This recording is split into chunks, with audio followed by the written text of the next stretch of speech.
शमशान ओ सब दुख काटो सब दुख काटो। भगवान शिव की कथा कहती है, भगवान शंकर का चरित्र कहता है, शिव महापुराण की कथा वर्णन करती है। श्रवण कुमार अपने माता पिता को लेकर तीर्थ यात्रा के लिए गए। शिव की करी गई पूर्व की सेवा का फल ये मिला कि बेटा सेवा में तल्लीन, बेटा सेवा में संलग्न है। एक बार माता पार्वती जी से कार्तिकेय शरणानंद कार्तिकेय जी ने भी कुछ प्रश्न किए।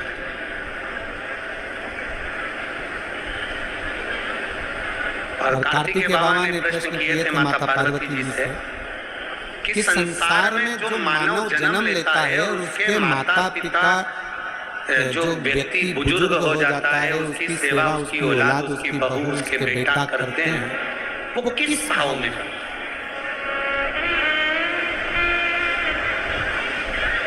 जिसने कभी गौ माता को एक रोटी दी है, कभी गौ माता की सेवा करी है, कभी किसी का साथ दिया है, तो जीवन में जिसका साथ दिया है वो गौ माता भी आपके घर में बहू बनकर आती है और वो भी आपको 2 रोटी समय पर देती है और आपकी सेवा करती है। अगर आपने सेवा करी, बोल बम का नारा है, सारी समस्या का हल। आप अगर सेवा करे हो तो सेवा का फल मिलता है। यदि आपने सेवा करी है तो आपको उसका फल मिलेगा, ये निश्चित है। कितना सुंदर एक चरित्र आया है इस महापुराण के अंतर्गत। जरा देखिएगा कि देवता और राक्षस मिलकर मंथन करें, उसमें शिव शामिल नहीं। भगवान शंकर ने तो केवल मार्गदर्शन कराया है, भगवान शिव ने तो केवल बताया है, भगवान शंकर ने तो केवल मार्गदर्शन किया है।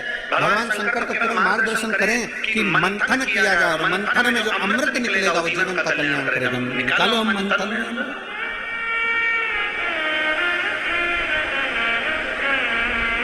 अब मंथन प्रारंभ हुआ। उस मंथन में सबसे पहले 5 गाय निकली, बहुला, सुरभि, सुशीला आदि आदि नंदनी आदि 5 गौ माता का प्राकट। सुरभि 5 गौ माता निकली।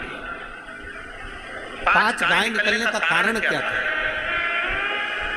क्यों, किस लिए 5 गौ माता के प्रागट्य का कारण क्या है?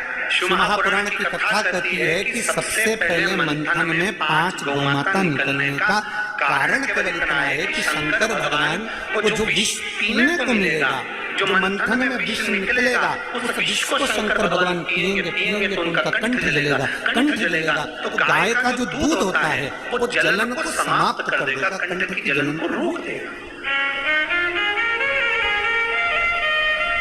अब थोड़ा ध्यान दीजिएगा शिव महापुराण की ओर, आपका चित्त स्मरण रहे कि 5 गौ माता के दूध का भाग शिव को मिला तो कंठ की जलन समाप्त हुई।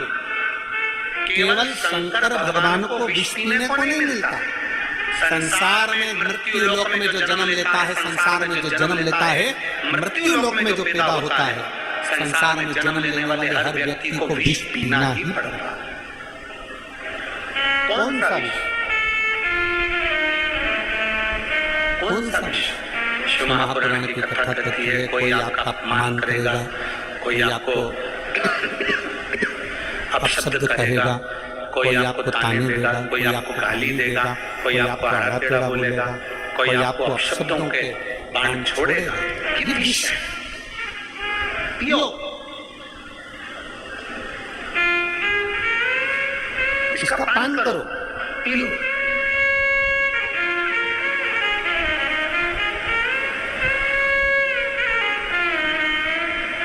वो कहते हैं ना कि एक महिला डॉक्टर साहब के पास गई और महिला ने डॉक्टर साहब से कहा, डॉक्टर साहब आजकल मेरे पति नींद में बोलते हैं।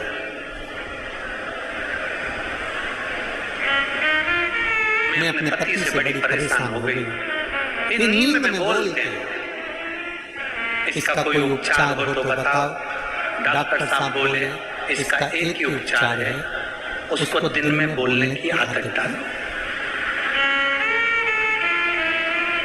दिन में तुम इतना बोलती हो कि बेचारा सुन सुन के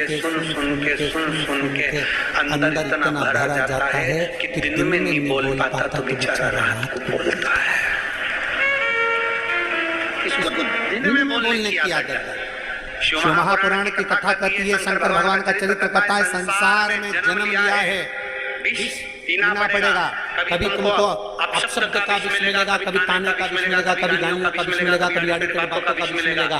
घर में जितनी बेटियां विवाह कर कर जाती हैं, उन बेटियों से निवेदन है अपने ससुराल में पहुंचने के बाद 6 महीना 1 साल में ऐसे निर्णय पर मत पहुंचना कि हम तलाक पर पहुंच जाए। नहीं, घर में शादी कर कर जा रहे हो तो थोड़ा सा विष पीने की आदत डालिए।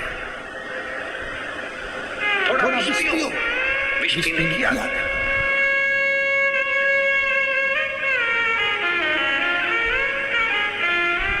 कहेंगे लोग, अपशब्द बोलेंगे लोग, ताना देंगे लोग, और जितने ताने, जितने अपशब्द, जितनी गालियां, जितना आड़ा टेढ़ा शब्द दुनिया के किसी देवता को सुनने को नहीं मिलता, उससे ज्यादा शब्द शंकर भगवान को सुनने को मिलता है। स्वयं के ससुर ने भी नहीं छोड़ा। स्वयं के ससुर ने कह दिया कि तुमने मेरा अपमान करा है, मैं तुझे श्राप देता हूँ, मैं तुझे कहता हूँ कि तुम जाओ शमशान में निवास करो। शिव, मेरा वचन तुम्हें स्वीकार करना पड़ेगा, तुम्हें शमशान में रहना पड़ेगा। स्वयं के ससुर, स्वयं के रिश्तेदार, सगा साड़ू भाई, सगा साड़ू भाई। सती के पति हैं शिव, रति के पति हैं कामदेव। सगा साड़ू भाई कामदेव आम के पल्लों में छुपकर अपने ही साड़ू भाई पर बाण चलाते। अब बताओ, अरे देख लिया संसार हमने, सब मतलब के हमने, झूठे नाते झूठे रिश्ते, झूठे नाते झूठे रिश्ते, अरे झूठा है संसार हमने, सब मतलब के हमने। ससुर ने श्राप दिया, साड़ू भाई बाण पर बाण चलाता रहा। साड़ू भाई सती के पति हैं शिव और रति के पति हैं कामदेव। सगा तीक्ष्ण तीक्ष्ण बाण चला।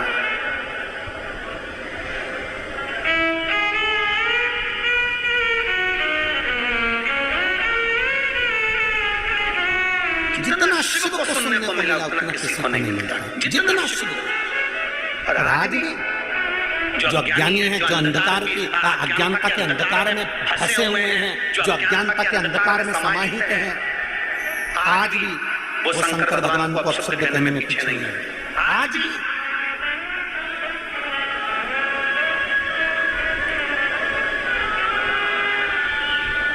आज भी लोग भगवान शंकर को अपशब्द कई लोग कह देते हैं। शिव जी का चढ़ा हुआ जल मत पियो, शंकर जी का जल नहीं, शिवलिंग की पूजन मत करो, ये तो शिवलिंग है, ये तो लिंग स्वरूप है। उसको समझ में आता नहीं, अज्ञानता की बात करते।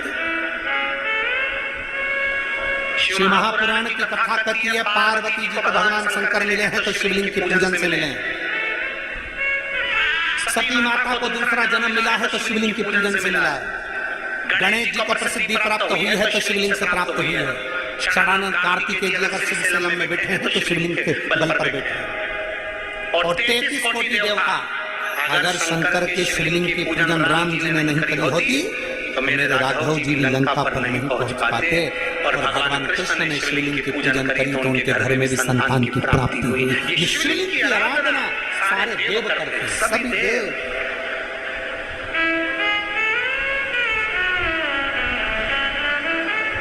अब उसको लोग जानते तो हैं नहीं, बस आया और उन पर बोल दिया शंकर का स्मरण मत करो, शिव की पूजन मत करो, शिवलिंग को पूजन करोगे तो वो क्रोध करेंगे।